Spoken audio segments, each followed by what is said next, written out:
Terna in questi giorni ha concluso le attività di monitoraggio della rete elettrica nel Veneto. Grazie agli elicotteri della flotta aziendale, in 15 giorni sono stati ispezionati oltre 3.400 km di linee aeree nelle province venete, per un totale di 210 elettrodotti a 60, 130, 220 e 380 kW. Nel monitoraggio e la manutenzione dei propri asset, il gestore della rete elettrica nazionale investe complessivamente ogni anno circa 50 milioni di euro. L'ispezione aerea permette di verificare l'eventuale presenza di anomalie su conduttori e sostegni, permettendo di analizzare circa 240 km di linee in una sola giornata, contro i 15 km delle ispezioni a terra. Queste restano comunque uno strumento fondamentale per l'individuazione di eventuali anomalie che dall'alto non sono riscontrabili.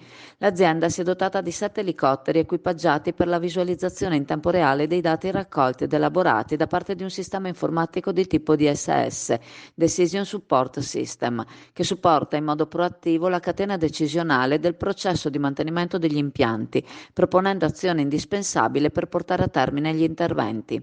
La strumentazione altamente tecnologica viene gestita da decine di professionisti provenienti dalle unità impianti di Terna, dislocate su tutto il territorio nazionale, sottoposte ad un periodo di addestramento del polo informativo della società, allestito con tutte le strumentazioni di bordo dell'elicottero per le varie simulazioni.